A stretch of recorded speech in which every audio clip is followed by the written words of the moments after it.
Hi అండి. Welcome back to my channel. పిల్లలకి afternoon లంచ్‌లోకి carrot rice తయారు చేస్తున్నానండి. ఈ క్యారెట్ రైస్‌లోకి సైడ్ డిష్‌గా ఏం అవసరం లేదు.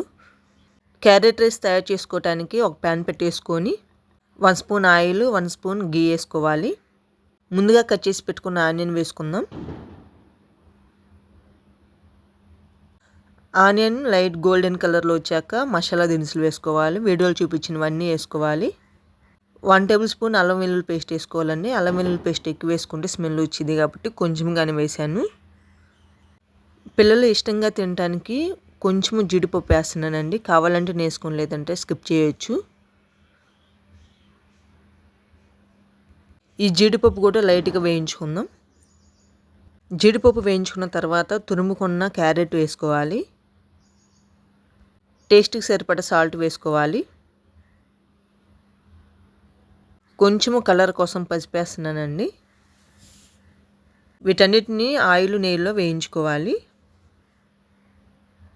ఇలా వేయించుకున్న తర్వాత కొంచెము రెడ్ చిల్లీ పౌడర్ వేస్తున్నానండి. ఎక్కువగా వేయొద్దు, కొంచెమే వేయాలండి. మరలా ఒకసారి కలిపేసుకుందాం. నా ఛానల్ మొట్టమొదటిగా చూస్తుంటే ప్లీజ్ సబ్స్క్రైబ్ చేసుకొని గోల్డెన్ హ్యాండ్తో ఒక లైక్ కొట్టండి.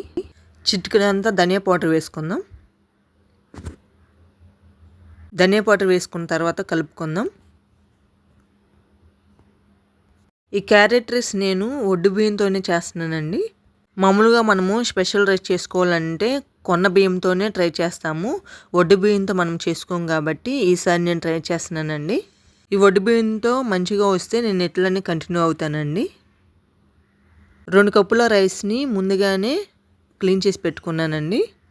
2 కప్పుల రైస్కి 2.5 గ్లాసుల వాటర్ వేసుకోవాలండి. ఇలా వాటర్ వేసుకున్న తర్వాత ఒక్కసారి సాల్ట్ చెక్ చేసుకుందాం. ఈ ఎసురు ఒక పొంగు వచ్చాక రైస్ వేసుకోవాలి. రైస్ మొత్తం వేసుకున్న తర్వాత మూత పెట్టేసుకొని ఇక రైస్ కదిలి చూద్దండి. ఆల్మోస్ట్ ఆల్ ఉడికిపోయిద్ది చక్కగా. చూడండి, ఇలా రైస్ ఉడికిపోయిన తర్వాత ఫైనల్గా కొత్తిమీరతో స్టవ్ ఆపేసుకుందాం. చూడండి, ఒడ్డు బియ్యంతో అయినా కానీ చక్కగా వచ్చింది క్యారెట్ రైస్. టేస్ట్ కూడా చాలా బాగుంది. క్యారెట్ రైస్ నచ్చితే like, share, subscribe. Thank you for watching.